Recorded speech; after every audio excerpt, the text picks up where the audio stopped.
राधे राधे दोस्तों। आज हम आपको सुनाएंगे एक बहुत ही अच्छी कथा। अगर आप हमारे चैनल पर नए हैं तो प्लीज़ हमारे चैनल को लाइक करें, सब्सक्राइब करें और शेयर करें।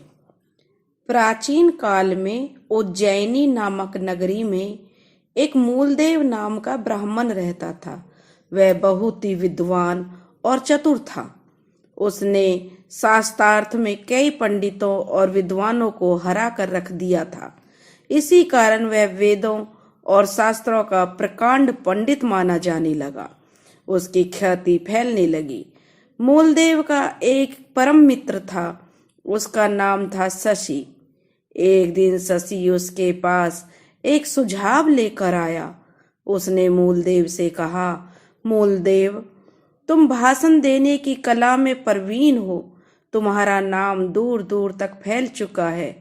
क्यों ना हम दोनों पाटलिपुत्र चलें और वहां पहुंचकर कुछ नाम कमाएं। शशि का सुझाव मूलदेव को बहुत अच्छा लगा। उसने कहा, मित्र मूलदेव, मैंने तो उस नगर के बारे में बहुत कुछ सुन रखा है। कहते हैं कि वह विद्वान लोगों का नगर है। मैं वहां के बुद्धिमान और शालीन लोगों की बुद्धि की परीक्षा भी कर सकता हूँ। अगले ही दिन दोनों मित्र पाटलिपुत्र की ओर चल दिए। चलते चलते जब वो एक नगर की सीमा में पहुंचे तो उन्हें नदी के किनारे एक स्त्री कपड़े धोते हुए दिखाई दी। शशि कहने लगा, मित्र चलो इसी स्त्री के पास चलकर इससे नगर में ठहरने के लिए किसी उचित स्थान का पता लगाते हैं। मूलदेव ने कहा, ठीक है मित्र, तुम ठीक कहते हो, चलो। मूलदेव ने अपनी सहमति जताई तो क्योंकि जगह ढूंढना और रहने के लिए यह हमारी पहली जरूरत है, इसलिए वे दोनों उस स्त्री के पास पहुंचे। शशि ने उस स्त्री से पूछा, देवी, क्या तुम हमें बता सकती हो कि यहाँ यात्रियों के ठहरने का स्थान कहाँ है? तब वह स्त्री बोली, मैं तो यह जानती हूँ कि बत्तखें समुद्र तट पर, मछली जल में, भंवरे कमल पुष्प में रहते हैं, पर यात्री यहाँ कहाँ ठहरते हैं यह मैं बिल्कुल भी नहीं जानती। स्त्री का उत्तर सुनकर दोनों मित्र एक दूसरे का मुंह देखने लगे। फिर शशि बोला, कुछ समझे मित्र, यह स्त्री कह रही है कि इसे यात्रियों के ठहरने के स्थान के बारे में कुछ भी मालूम नहीं है। भाई अजीब स्त्री है। मूलदेव कुछ खीज भरे स्वर में कहने लगा, हमने तो इससे एक सीधा सा प्रश्न पूछा था और इसने मछली, बत्तख और भंवरे की कहानी सुना डाली। यह सीधे ढंग से भी तो मना कर सकती थी, पर छोड़ो। दोनों दोस्त आगे चलने लगे। आगे चलते चलते वे एक अन्य व्यक्ति से पूछ लेंगे, आगे रास्ते में चलने लगे कि आगे कोई भी व्यक्ति मिलेगा तो उससे पूछ लेंगे।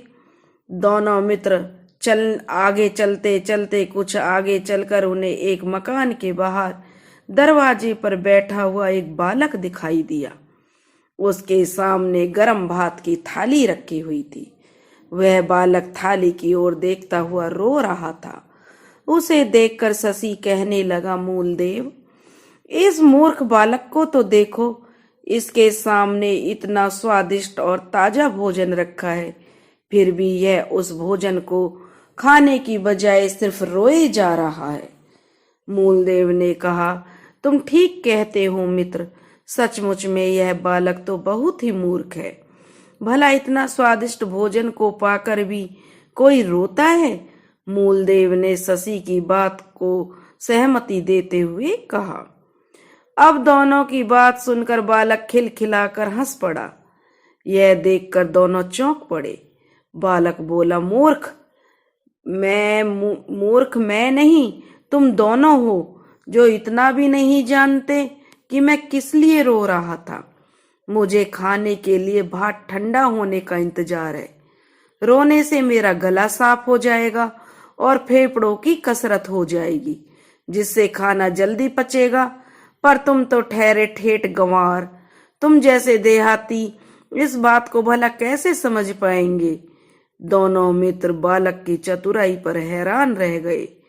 अब शशि में जो मूलदेव का मित्र था कहने लगा, मित्र यहाँ तो एक से बढ़कर एक मिल रहे हैं। पहले उस कपड़े धोने वाली ने संकेत से बात की और अब ये बालक हमें बुद्धू ठहरा रहा है। लगता है आगे चलकर इससे भी ज्यादा बुद्धिमान व्यक्तियों से मुलाकात होने वाली है। मूलदेव मुंह बिचका कर बोला, अरे छोड़ो, मुझे तो यह बच्चा एकदम ढीठ मालूम होता है। चलो आगे चलकर किसी अन्य व्यक्ति से पता करते हैं। दोनों चलते चलते दोनों एक बाग के समीप पहुंच गए। बाग के समीप पहुंचकर उन्होंने देखा कि एक युवती एक आम के वृक्ष पर चढ़ी हुई आम तोड़ रही है। शशि ने मूलदेव से कहा कि क्या विचार है मित्र, इस स्त्री से के पास चलकर कुछ आम अपने लिए भी मांग लें। तो मूलदेव ने कहा, क्यों नहीं, जरूर, पके आम तो मुझे बहुत प्रिय हैं, मेरे बहुत पसंद हैं। कुछ ही देर में दोनों मित्र वृक्ष के नीचे पहुंचे। शशि ने वृक्ष के ऊपर चढ़ी हुई युवती से कहा, सुंदरी, थोड़े से आम हमें भी दे दो। युवती ने पूछा, कैसे आम चाहिए आप लोगों को, ठंडे या गरम? यह सुनकर दोनों एक दूसरे का मुंह देखने लगे। शशि ने मूलदेव को टोका, मूलदेव, उत्तर दो ना भाई, पहले कुछ गरम आप ही दे दो, मूलदेव ने शशि से कहा। युवती ने कुछ पके हुए आम नीचे फेंक दिए। मूलदेव और शशि ने धूल में गिरे हुए आम उठाए और फूंक मारकर उनकी धूल उड़ाई और आम खाने लगे। जब दोनों आम खा चुके तो वृक्ष पर चढ़ी हुई युवती ने उससे पूछा, मैंने तुम दोनों को आमों पर फूंक मारते देखा था, क्या वे सचमुच में बहुत गर्म थे? तुम चाहते तो अपनी सांसें बचा सकते थे। कुछ देर बाद युवती की बात का अर्थ उन दोनों की समझ में आया। पास में ही एक सरोवर था। वे चाहते तो उन आमों को जल में धोकर साफ करके खा सकते थे। इस प्रकार उन्हें ठंडे आम खाने को मिल जाते। बात का अर्थ समझ में आते ही मूलदेव अपने आप पर ही लज्जित महसूस करने लगा। उसे बड़ी शर्मिंदगी हुई जब उसने बात का अर्थ समझा। तो एक प्रकार की कुंठा उसके मन में पैदा हो गई। मूलदेव ने शशि से कहा, शशि, यह स्त्री तब तक मिले सभी लोगों से जो अब तक हमें मिले हैं उन सभी से अधिक बुद्धिमान है। मैंने तो निश्चय कर लिया भाई, मैं तो इसी से विवाह करूंगा, फिर इसे सबक सिखाऊंगा।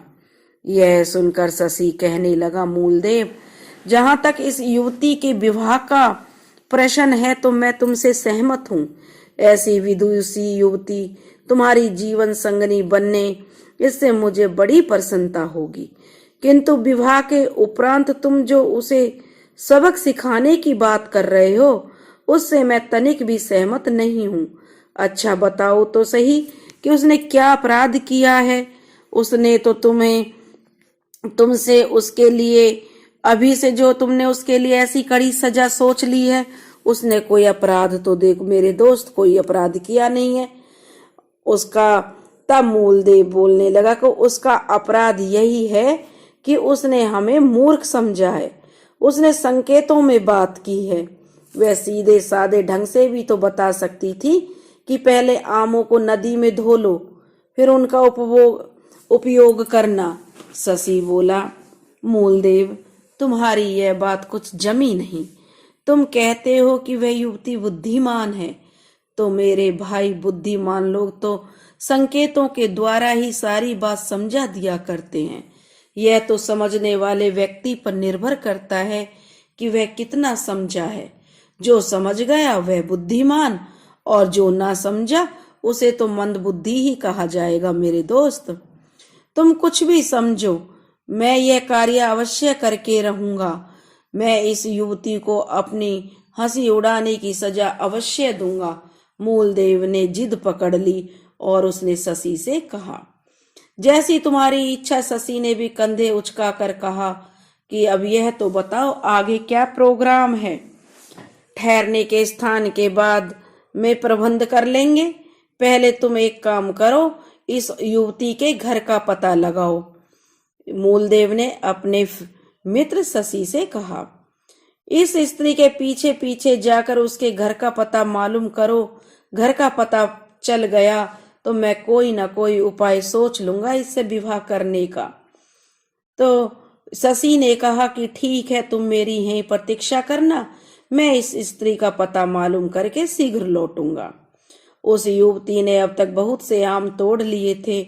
उसने वे आम एक टोकरी में इकट्ठे किए और निश्चित भाव से अपने घर की ओर चल पड़ी। कुछ पीछे रहकर शशि भी उसके पीछे पीछे चल पड़ा। 1 घंटे बाद शशि वापस लौटा। उसने मूलदेव के पास पहुंचकर उसे बताया कि वह युवती एक ब्राह्मण की बेटी है। यहाँ से कुछ दूर पर उसका मकान है। मैं भली प्रकार से उसका मकान देखकर आया हूँ। बड़े ही सज्जन लोग हैं, बड़ी अच्छी लड़की है, उसका पिता भी बहुत अच्छा है। बड़ी अब वह रात उन दोनों ने एक सराय में बिताई। वहां उन्होंने ब्राह्मणों का वेश धारण किया और उस ब्राह्मण के घर की ओर चल पड़े। दोनों उस ब्राह्मण के घर के बाहर पहुंचे और उसके दरवाजे से कुछ हटकर बैठ गए। वहां उन्होंने जोर जोर से वेद के श्लोकों का उच्चारण करना आरंभ कर दिया। कुछ देर बाद उस युवती का पिता घर से बाहर निकला और उन दोनों की ओर देखते हुए मन ही मन सोचने लगा, ये दोनों तो बहुत विद्वान ब्राह्मण लगते हैं, इन्हें अपने घर पर आमंत्रित करना चाहिए। ऐसा सोचकर वह मूलदेव और शशि के पास पहुंचा और उसने पूछा, महाशय, आप इस नगर के रहने वाले तो नहीं लगता, कहाँ से पधारे हैं आप दोनों? मूलदेव ने भी बड़ी शालीनता से उत्तर दिया कि हम दोनों मायापुरी नगर से आए हैं। हमारा यहाँ आने का उद्देश्य प्राचीन विद्या का अध्ययन करना है। तब वह बेटी का पिता कहने लगा, मायापुरी तो बहुत दूर है, इतनी दूरी तय करने में तो आपको बहुत कष्ट हुआ होगा। तब उनसे सहानुभूति दिखाते हुए उस लड़की के पिता ने बोला, कुछ विशेष कष्ट नहीं हुआ, इस बार शशि ने उत्तर दिया। और फिर कुछ प्राप्त करने के लिए तो कुछ त्याग या कष्ट उठाना ही पड़ता है विप्रवर, शशि ने उसको उत्तर दिया। उसके उत्तर से प्रभावित होकर लड़की का पिता बोला, अगर आपको बुरा न लगे तो एक बात कहूं? वे दोनों बोले, जी कहिए। वर्षा काल आरंभ हो चुका है, मेरा आपसे निम्र निवेदन है कि इस वर्षा काल के 4 महीने आप मेरे घर अतिथि बनकर व्यतीत करें। अंधा क्या चाहे 2 आंखें, मूलदेव तो यही चाहता था, किंतु उसने लड़की के पिता पर जाहिर नहीं होने दिया। उसने कहा, महाशय, हम आपके यहाँ केवल एक शर्त पर ठहर सकते हैं और वह शर्त यह है कि 4 महीने बीतने पर हम जो वस्तु आपसे मांगे वह आपको हमें देनी पड़ेगी। तब लड़की का पिता बोला, क्यों नहीं, हाँ हाँ अवश्य दूंगा। जो कुछ देने योग्य हुआ तो उसे मैं आपको उपहार स्वरूप अवश्य भेंट कर दूंगा। इस प्रकार मूलदेव और शशि उस लड़की के पिता के घर में रहने लगे। दोनों कई बार लड़की के पिता और कन्या से मिलते, किंतु बदले हुए भेष में वह कन्या उन्हें पहचान नहीं सकी और पिता की आज्ञा अनुसार यथासंभव उन दोनों की सेवा करती रही। कन्या बहुत बुद्धिमान थी, पूजा भाव रखती थी, आतिथ्य सत्कार करती थी। इस प्रकार बेटी के पिता के घर में रहते हुए जब 4 महीने का समय बीत गया तो एक दिन मूलदेव ने कहा, महाशय, आपके यहाँ रहते हुए 4 महीने का समय बीत गया है। इस बीच आपने और आपकी कन्या ने हमारी बहुत सेवा सत्कार किया है, उसके लिए हम आभार प्रकट करते हैं और अब हमें जाने की आज्ञा दीजिए। यह सुनकर लड़की के पिता का चेहरा उतर गया। वह बोला, मूलदेव, सच कहता हूँ तुम दोनों मुझे बहुत ही भले व्यक्ति लगे हो। तुम्हारे साथ रहकर मुझे भी आनंद प्राप्त होता है। तुम्हें विदा करने की तो मेरा मन ही नहीं चाहता, किंतु तुम्हारे पठन पाठन में कोई व्यवधान ना पड़े, कोई रुकावट ना आए, इसलिए अब और ज्यादा दिन ठहरने का मैं तुमसे आग्रह भी नहीं कर सकता। विदा विदा होने से पूर्व जब विदा होने लगे तो उससे पहले ही उसने आपको कुछ याद दिलाना चाहता हूँ, मूलदेव ने निसंकोच बेटी के पिता से जाहिर करते हुए कहा। उस बेटी के पिता ने कहा कि मैं समझ गया ब्राह्मण, मैंने तुम्हें उपहार स्वरूप कुछ देने के लिए वचन दिया था, तो मांगो मूलदेव, जो कुछ देने योग्य होगा तो मैं तुम्हें अवश्य दूंगा। लड़की के पिता ने मूलदेव से कहा, अपनी पुत्री का विवाह मेरे साथ कर दीजिए। मूलदेव ने बिना किसी लाग लपेट के अपनी मांग प्रस्तुत कर दी। अब लड़की का पिता उसकी मांग सुनकर हैरान रह गया। कुछ पल के लिए उसने अपने मन में विचार किया कि यह ब्राह्मण कुमार है तो योग्य है, विद्वान भी है, इसके साथ मेरी बेटी सुखी रहेगी और इसकी मांग भी जायज है, उसको ठुकराना उचित नहीं है। ऐसा विचार करके उसने मूलदेव की मांग स्वीकार कर ली और अपनी बेटी का विवाह उसके साथ कर दिया।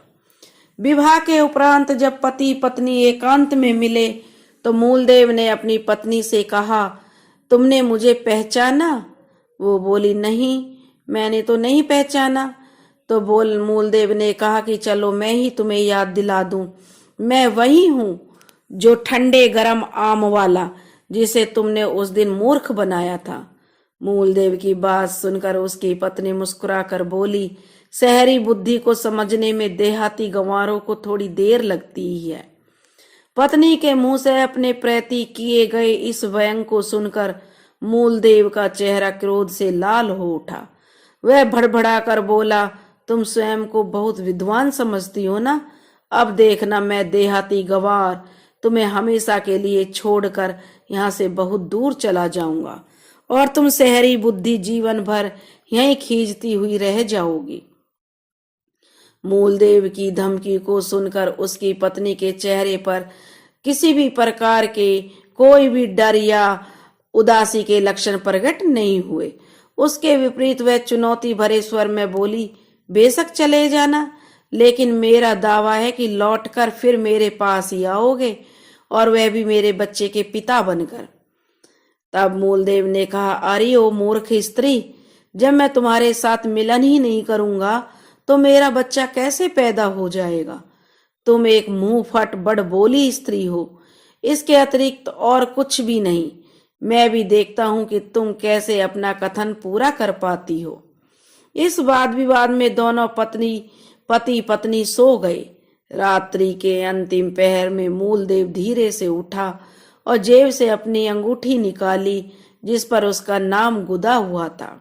उसने धीरे से पत्नी की उंगली में पहना दी, फिर वह दबे पांव घर से बाहर निकल गया। योजना अनुसार शशि वहां पहले से ही उसका इंतजार कर रहा था। दोनों तेजी से उज्जैनी की ओर चल पड़े। अगली सुबह जब मूलदेव की पत्नी जागी तो उसने अपने पति को बिस्तर से गायब पाया। उसने घर के दूसरे कमरों में उसकी तलाश की, लेकिन जब वह उसे कहीं दिखाई नहीं दिया तो वह समझ गई कि उसके पति ने अपनी धमकी पूरी कर ली है, वह उसे छोड़कर चला गया है। तब वह बहुत बेचैन हो उठी और अपना बैठ गई और विचार करने लगी कि किस प्रकार अपने पति को वापस लाया जाए। अचानक उसकी निगाह अपने उंगली में पहनी हुई अंगूठी पर पड़ी। अंगूठी पर मूलदेव का नाम गुदा हुआ देखकर एक विचार उसके मन में आया। इस अंगूठी पर उसका नाम गुदा है, साथ ही उसके शहर का नाम भी गुदा हुआ है। वह जरूर अपने नगर को ही गए होंगे। अब मैं वहां जाकर उन्हें बताऊंगी कि मैं भी मजाक नहीं कर रही थी। ऐसा विचार कर वह अपने पिता के पास पहुंची और अपने पिता से कहा, पिताजी, मेरे पति ने मेरा त्याग कर दिया है और मुझे यहाँ छोड़कर चले गए हैं। अब मैं यहाँ रहना नहीं चाहती। मैं तीर्थ यात्रा पर जाना चाहती हूँ ताकि इस दुखद घटना को भूल सकूं। पिता अपनी बेटी की मानसिक व्यथा को समझ गया। उसके पास ना तो धन की कोई कमी थी और ना ही उसके कोई नौकर चाकरों की कमी थी। अतः उसने अपनी बेटी को पर्याप्त धन देकर उसे जाने की आज्ञा प्रदान कर दी। मूलदेव की पत्नी काफी मात्रा में धन और सेवक सेविकाओं के साथ एक डोली में बैठकर उज्जैन की ओर चल पड़ी। रास्ते में एक नगर में रुककर उसने नर्तकियां जिस प्रकार की पोशाकें पहनती हैं उस प्रकार की अनेक पोशाक खरीद ली। राजकुमारियों की पोशाक से सजकर और खूब ठाट बाट से वह उज्जैनी जा पहुंची। उसका ऐसा ठाट बाट देखकर नगरवासी उसे कोई राजकुमारी समझ बैठे। नगर में पहुंचकर उसने नगर से बाहर अपना शिविर लगाया। उसने सेवक और सेविकाओं को आदेश दे दिया कि वे नगर में घूम घूम कर उसके सौंदर्य की प्रशंसा करें, उसकी बहुत तारीफ करें। साथ आए सेवक और सेविकाएं उज्जैनी की गली मोहल्लों में घूम घूम कर उसके सौंदर्य की तारीफ करते हुए नहीं थकते थे। मूलदेव की पत्नी के रूप की प्रशंसा सुनकर एक दिन सबसे मशहूर नर्तकी देवदत्ता नाम की नर्तकी उसके पास आई और उससे पूछा कि आप कहाँ की रहने वाली हैं? तो बहन, तुम्हारा नाम क्या है और किस नगर से तुम लोग आए हो? तब उसने कहा कि मेरा नाम सुमंगला है। बहन मूलदेव की पत्नी ने अपना नाम बताया और बोली कि मैं कामरूप नगर से यहाँ आई हूँ। मैंने अपने नगर में उज्जैनी की महान संस्कृति की चर्चा सुनी थी, उसी को जानने के लिए मैं यहाँ आई हूँ। यह तो तुमने बहुत अच्छा किया। मैंने तुम्हारे नृत्य की बहुत तारीफ सुनी है, इसलिए तुमसे मिलने यहाँ चली आई हूँ। मेरा नाम देवदत्ता है, मैं भी एक नर्तकी हूँ। देवदत्ता ने स्वयं ही अपना परिचय दे डाला। मूलदेव की पत्नी ने देवदत्ता का स्वागत किया। वह अपने कक्ष में ले गई और अनेक प्रकार से उसे सम्मान दिया। देवदत्ता उसके व्यवहार से बहुत खुश हुई। उसने सुमंगला से कहा, बहन, यहाँ शिविर में रहना ठीक नहीं लगता। तुम चाहो तो मैं तुम्हारे अनुरूप तुम्हारे ठहरने के लिए किसी अच्छे आवास की व्यवस्था कर सकती हूँ। सुमंगला ने उसका प्रस्ताव स्वीकार कर लिया। तब देवदत्ता उसे अपने साथ लिवा कर ले गई और अपने एक शानदार महल उसे रहने के लिए दे दिया। सुमंगला की मोहकता और सुंदरता की चर्चा शशि के कानों में भी पहुंची। अब वह उससे मिलने के लिए आतुर हो उठा। उसने अपने एक दूत को कीमती उपहार देकर सुमंगला के पास भेजा, जिससे कि वह सुमंगला से मिलने की अनुमति प्राप्त कर सके। दूत सुमंगला के पास पहुंचा। उसने सुमंगला से कहा, देवी, मेरे स्वामी ने आपको नमस्कार कहा है और यह उपहार भी भेजे हैं। सुमंगला बोली, अपने स्वामी से जाकर कह दो कि मैं उपहारों को अधिक महत्व नहीं देती हूँ। उनको नमस्कार के लिए धन्यवाद कहना। यह भी कहना कि वे स्वयं यहाँ आकर मुझे दर्शन दे दें तो ज्यादा अच्छा रहेगा। दूत ने शशि के पास लौटकर उसे सारी बातें बता दी। तब जो शशि था उसने रात के समय उत्तम वस्त्र धारण कर सुमंगला से मिलने के लिए चल पड़ा। जब वह महल के पहले दरवाजे पर पहुंचा तो एक महिला द्वारपाल ने उसे अंदर जाने से रोक दिया। उसने कहा, महाशय, आपने घर पर स्नान किया होगा, पर अंदर आप तभी प्रवेश कर सकते हैं जब आपको फिर से स्नान करना पड़ेगा, अन्यथा आप अंदर नहीं जा सकते। अजीब नियम है, शशि ने सोचा, लेकिन चूंकि वह सुमंगला से मिलना चाहता था अतः उसने स्नान करना स्वीकार कर लिया। सेविका उसे एक सुसज्जित स्नान गृह में ले गई। वहां वह दूसरी महिला सेविकाओं ने उसकी सेवा की। शशि ने जब तक स्नान पूरा किया तब तक रात का एक पहर बीत गया। वन संवर कर शशि दूसरे द्वार पर पहुंचा। वहां एक अन्य सेविका ने उसे अंदर जाने से रोक दिया। वह बोली, ठहरिए महाशय, हमारी जो मालकिन है उसके पास आप तभी जा सकते हैं जब आपने विशेष तरह के कपड़े पहने हुए हों। कृपया पीछे वाले कक्ष में एक बार फिर से जाइए और विशेष पोशाक पहन कर आइए। शशि वापस स्नान कक्ष में लौट आया और सेविकाओं ने उसे विशेष पोशाक पहना दी। इस प्रक्रिया में रात का दूसरा पहर भी बीत गया। तीसरे द्वार पर उसे स्वादिष्ट भोजन करने के लिए कहा गया। इससे शशि को और भी देर हो गई और रात का तीसरा पहर भी समाप्त हो गया। जब शशि सुमंगला से मिलने उसके निजी कक्ष में जाने वाले चौथे और आखिरी द्वार पर पहुंचा तो महिला द्वारपाल ने उसे रूखेपन से रोक दिया। वह बोली, एक सज्जन आदमी होकर आप एक स्त्री से रात के इस पहर में मिलना चाहते हैं? चले जाइए महाशय, वरना आप अपने सिर पर मुसीबत मोल ले लेंगे। उदास शशि घर लौट आया। बिस्तर पर लेटकर वह सोचने लगा कि लगता है देवी सुमंगला को धूर्त बुद्धि का वरदान प्राप्त है, तभी तो उसने इतनी चतुराई से मुझे वापस लौटा दिया। यही सोचता हुआ वह सो गया। अगले दिन उसने अपने मित्र मूलदेव को यह सारी घटना सुनाई। यह सुनकर मूलदेव ने कहा, मित्र, एक सामान्य नर्तकी ने तुम्हें अपमानित कर दिया। मैं कसम खाता हूं कि इस अपमान का बदला उस नर्तकी से अवश्य चुकाऊंगा। उसी रात मूलदेव अनेक बहुमूल्य उपहार लेकर सुमंगला के महल में जा पहुंचा। जब उसे पहले द्वार पर रोका गया तो उसने महिला द्वारपाल को कुछ स्वर्ण मुद्राएं घूस में दे दी। द्वारपाल ने घूस लेकर तत्काल उसे अंदर जाने की अनुमति दे दी। इसी उपाय से उसने दूसरे द्वारों में भी प्रवेश मिलता चला गया और वह सुमंगला के कक्ष तक पहुंच गया। इस अंतिम द्वार पर पहुंचकर उसने द्वारपाल को चमकते हीरो का बहुमूल्य हार दिया और कहा, इसे अपनी मालकिन के पास ले जाओ और उनसे कहो कि मूलदेव आपसे भेंट करना चाहता है। क्योंकि यह तो एक योजना थी जो काम कर गई, क्योंकि जो सुमंगला थी वह यह योजना बनाकर ही आई थी और उसकी योजना पर काम पूरी तरह से अच्छे से हो गया। कुछ ही देर में मूलदेव सुमंगला के सामने जा पहुंचा। इस रूप में वह अपनी पत्नी को पहचान नहीं पाया। वह बोला, देवी, तुम्हारा रूप तो सचमुच बहुत ही सुंदर है। मेरी वाणी में इतनी शक्ति नहीं है जो तुम्हारे रूप का गुणगान कर सके। सुमंगला ने उसका राजसी सत्कार किया, उसे एक ऊंचे आसन पर बिठाया और उसके सम्मुख अपना मनोहारी नृत्य पेश किया।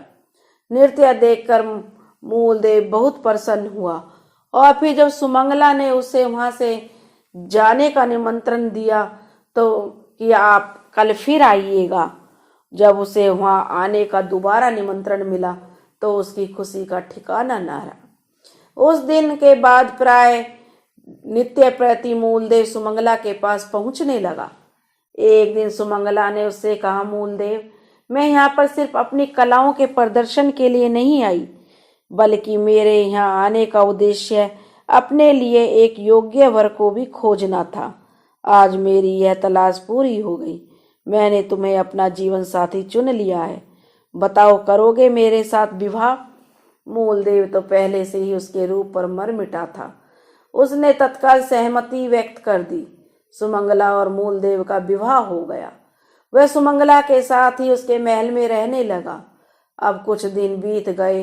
एक दिन सुमंगला ने सोचा, मैं जिस उद्देश्य के लिए आई थी वह उद्देश्य तो पूरा हो गया। मूलदेव का अंश तो मेरे शरीर में आ चुका है। अब मुझे वापस पाटलिपुत्र लौट जाना चाहिए। ऐसा विचार कर उस चतुर स्त्री ने दूसरे दिन मूलदेव से कहा, स्वामी, मुझे अपने राजा का संदेश मिला है। उसने मुझे तुरंत अपने नगर पहुंचने का आदेश दिया है। तो क्या तुम चली जाओगी? मूलदेव ने बहुत मायूस होकर पूछा। जाना तो पड़ेगा, राजा की आज्ञा जो ठहरी। नहीं जाऊंगी तो राजा नाराज हो जाएगा और मुझे सूली पर चढ़वा देगा। लेकिन तुम चिंता मत करो, मैं जल्दी लौट आऊंगी। अगले दिन सुमंगला उज्जैनी से चली गई। उसके जाने के बाद मूलदेव उदास रहने लगा। सुमंगला एक बार गई तो फिर कभी वापस उज्जैनी नहीं लौटी। धीरे धीरे मूलदेव ने भी उसके वापस आने की जो उम्मीद थी वो छोड़ दी और अपना ध्यान हटा लिया। उधर पाटलिपुत्र पहुंचकर सुमंगला ने निश्चित अवधि के पश्चात एक पुत्र को जन्म दिया और उसके लालन पालन में व्यस्त हो गई। धीरे धीरे इस घटना को 12 बरस बीत गए। सुमंगला का वह लड़का विभिन्न विद्याओं में शिक्षित होकर एक और बड़ा हो गया। फिर एक दिन एक ऐसी घटना घट गई जिसने उस लड़के की जीवन धारा ही बदल दी। हुआ यह कि जब वह अपनी आयु के बालकों के साथ खेल रहा था तो किसी बालक ने उसे बिना बाप का बेटा कह दिया। इससे उस बालक के दिल पर बहुत गहरी ठेस लगी। वह उदास भाव से घर आया और अपनी माँ से पूछा, माँ मुझे सच सच बताओ कि मेरे पिता कौन हैं और वे कहाँ रहते हैं। पुत्र का आग्रह सुनकर सुमंगला का मन द्रवित हो गया। उसने मूलदेव से अपने पहले और दूसरे विवाह की कहानी शुरू से अंत तक अपने बेटे को बता दी कि उसके पिता का नाम मूलदेव है और वह उज्जैनी में रहते हैं और बहुत बड़े वेदांती हैं, बहुत बड़े ब्राह्मण हैं। वेद पाठों का उन्हें बहुत ज्ञान है। वेद शास्त्रों में कर्मकांडी ब्राह्मण हैं। माँ से सारी कहानी सुनकर लड़का माँ से बोला, मुझे अपने पिता के आवास और उसकी कुछ पहचान बता दो। मैं तुमसे वादा करता हूँ कि उन्हें बंदी बनाकर यहाँ ले आऊंगा। सुमंगला ने मूलदेव की पहचान बताई।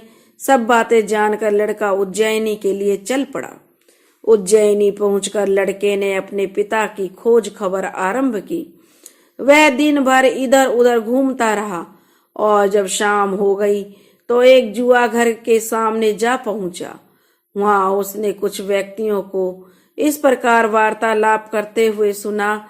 एक दूसरे व्यक्ति से पूछ रहा था, क्यों भाई, क्या तुमने मूलदेव को देखा है? मैं उसे सुबह से तलाश कर रहा हूँ, बहुत जरूरी काम है उससे। दूसरे ने कहा, हाँ भाई मैंने देखा है। दूसरा बोला कि मैंने उसे देखा था और अभी अभी इस जुआ खाने में गया है। मूलदेव का नाम सुनकर लड़का चौंक पड़ा। वह अपने मन में विचार करने लगा, कहीं ये लोग मेरे पिता के बारे में ही तो बातें नहीं कर रहे। यदि ऐसा ही है तो मुझे उस आदमी के पीछे पीछे चल देना चाहिए। ऐसा विचार कर लड़का उस व्यक्ति के पीछे पीछे चल पड़ा। शीघ्र ही वह उस स्थान पर जा पहुंचा जहां कुछ लोग बैठे जुआ खेल रहे थे। लड़के ने अपनी माता से जुए के अनेक गुर सीखे थे, अतः वह उन लोगों के पास बैठ गया। उसकी माता ने मूलदेव की जो जो पहचान बताई थी उसके आधार पर उसने अपने पिता को तुरंत पहचान लिया। तब उसने अपनी पैंट में बंदी स्वर्ण मुद्राओं से भरी पोटली खोल ली और उन लोगों के साथ जुआ खेलने लगा।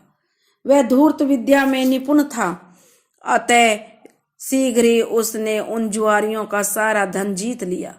यह देखकर मूलदेव के मुख से उसके लिए बहुत प्रशंसा व भरे हुए शब्द निकले।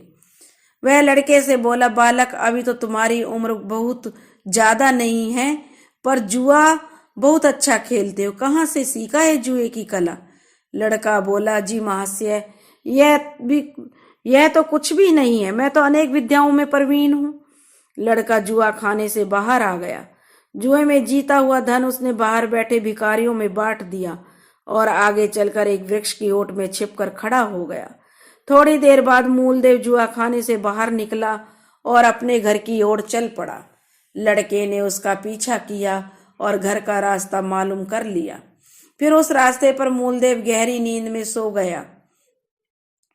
उस रात मूलदेव अपने घर आकर गहरी नींद में सो गया। लड़का दीवार फांदकर उसके घर में दाखिल हो गया। उसने चोरी से मूलदेव के कक्ष में प्रवेश किया। वहां उसने एक कोने में रुई का एक ढेर देखा। उस रुई के ढेर को देखकर लड़के की आंखों में चमक आ गई। वह बहुत खुश हुआ। उसने ढेर सारी रुई मूलदेव के पलंग के पास बिछा दी और फिर धीरे से अपने पिता को अपनी बाहों में भरकर उस रुई के ढेर पर सुला दिया। ऐसा करने के बाद उसने मूलदेव का जो पलंग था उसको एक रस्सी से बांध दिया और उसे उस दीवार से नीचे लटकाया और फिर बड़ी तत्परता से नीचे कूद गया। इस प्रकार बड़ी चतुराई से वह लड़का मूलदेव के पलंग को ले उड़ा था।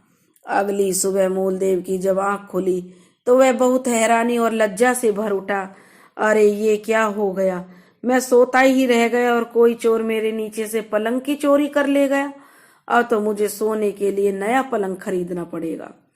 दोपहर के समय मूलदेव नया पलंग लेने के लिए बाजार में पहुंचा। वहां उसने उस लड़के को देखा जो पलंग के समीप खड़ा उसे बेचने की कोशिश कर रहा था। मूलदेव उस लड़के के पास पहुंचा और उसने लड़के से पूछा, क्यों बालक, क्या मूल्य है इस पलंग का? लड़का बोला, महाशय इस पलंग का कोई मूल्य नहीं है, यह तो अनमोल है। मैं इस पलंग को उस व्यक्ति को दूंगा जो मुझे कोई बहुत ही अजीब और आश्चर्यजनक कहानी सुनाएगा। वैसे कहानी तो मैं भी तुम्हें सुना सकता हूँ, मूलदेव ने कहा, पर मेरी एक शर्त है। यदि तुम मेरे द्वारा सुनाई हुई कहानी का अर्थ समझ सके और सच बता सके तो यह पलंग तुम्हारा, नहीं तो मैं इस पलंग को अपने साथ ले जाऊंगा। लड़के ने कहा, ठीक है, मुझे आपकी शर्त मंजूर है, सुनाइए कहानी। मूलदेव ने अपनी कहानी सुनानी शुरू की। प्राचीन काल में एक राजा के राज्य में अकाल पड़ गया। उसने सुअर की प्रेमिका को सांपों के रथ से और पानी की बौछारों से ढक दिया। इस प्रकार से उत्पन्न अन्न से राजा ने अकाल को नष्ट कर दिया। यह पहेली सुनकर मूलदेव ने लड़के से पूछा, अब तुम बताओ कि इस पहेली नुमा कहानी का क्या अर्थ है? लड़का मुस्कुराकर बोला, इसका अर्थ तो बहुत ही आसान है। सांपों के रथ का अर्थ है बादल। सुअर की प्रेमिका यानी कि धरती है, क्योंकि वह भगवान विष्णु को उनके सुख अवतार में बहुत प्रिय थी। इसलिए आप कहना चाहते हैं कि राजा ने वर्षा द्वारा धरती पर अन्न उगाया था। मूलदेव लड़के की तीक्ष्ण समझदारी पर हैरान रह गया। तब लड़के ने उससे कहा, अब मैं एक अद्भुत कहानी सुनाता हूँ, अगर आप समझ सको तो सच बता देना। यह पलंग आपका, नहीं तो आप मेरे सेवक बनकर रहेंगे। मूलदेव ने अपनी सहमति दे दी। वह बोला, ठीक है, मुझे स्वीकार है तुम्हारी यह शर्त। लड़का कहने लगा, बहुत पहले इस धरती पर एक अद्भुत लड़का पैदा हुआ था। जैसे ही वह पैदा हुआ उसने अपने भार से धरती को हिला दिया। जब वह बड़ा हुआ तो उसने दूसरी दुनिया में कदम रखा। मूलदेव उस पहेली को हल ना कर सका और वह कहने लगा, यह कहानी झूठी है। इस पर उस विद्वान लड़के ने कहा, झूठी नहीं, बिल्कुल सच्ची कथा है। धर्म पुस्तकों में विद्वान महाशय क्या कथा भगवान विष्णु के 52 अवतार में बौने का जन्म लेकर धरती को कपाया नहीं था? आप कहीं भी इसको पढ़ सकते हैं। हर चीज में, धर्मशास्त्रों में भी इसका वर्णन है। फिर अपने विराट रूप से उन्होंने आकाश में कदम नहीं रखा था। मूलदेव चुप हो गया। लड़के ने बिल्कुल सही वर्णन किया। मूलदेव को चुप देखकर लड़का बोला, महाशय आप मुझसे हार गए। अब आप हथियार डाल दीजिए और जहां मैं जाऊं मेरे सेवक बनकर साथ चलिए। वचन से बंधा मूलदेव लड़के के साथ चलकर पाटलिपुत्र जा पहुंचा। लड़का मूलदेव को सीधा अपनी माँ के पास ले गया। यह देखकर मूलदेव को अत्यंत हैरानी हुई कि उस लड़के की माँ उसकी छोड़ी हुई पत्नी थी। उसके मुंह से बरबसी निकल गया, अरे सुमंगला, तुम इस लड़के की माँ हो? सुमंगला बोली, हाँ, मैं इस लड़के की माँ हूँ और तुम्हारी वही पत्नी हूँ जिसे छोड़कर तुम चले गए थे। याद है मैंने क्या प्रतिज्ञा की थी? मैंने कहा था कि तुम जहां भी जाओगे लौटकर मेरे पास ही आओगे, और वह भी मेरे बेटे के पिता बनकर। आज मेरी प्रतिज्ञा पूरी हुई। तब वह बोला, लेकिन मेरा तो तुम्हारे साथ समागम ही नहीं हुआ। या मधु यामिनी की वह रात तो हमने वाद विवाद में ही बिता दी थी, फिर यह लड़का मेरा कैसे हुआ? फिर भी यह तुम्हारा ही पुत्र है, याद करो। कामरूप नगर में उज्जैनी से आई हुई उस नर्तकी सुमंगला को, वह नर्तकी मैं ही थी। सुमंगला ने अपनी सारी बात मूलदेव को बताई। अपनी पत्नी की सारी बातें जानकर मूलदेव के मन का संताप जाता रहा। उसने बाहें पसार कर अपने पुत्र को अपने गले से लगा लिया और उस पर अपनी ममता लुटाने लगा। सुमंगला ने उससे पूछा, अब तो कभी हमें छोड़कर नहीं जाओगे? तब मूलदेव मुस्कुराकर बोला, हरगिज नहीं। मैं जाना भी चाहूं तो भी नहीं जा पाऊंगा। मेरे लड़के ने मुझे शास्त्रों में हराकर मुझे अपना सेवक जो बना लिया है। मूलदेव की इस बात पर तीनों ने एक साथ मिलकर ठहाका लगाया। दोस्तों, अगर आपको हमारी कहानी अच्छी लगी हो तो ज़्यादा से ज़्यादा शेयर करें, लाइक करें, सब्सक्राइब करें।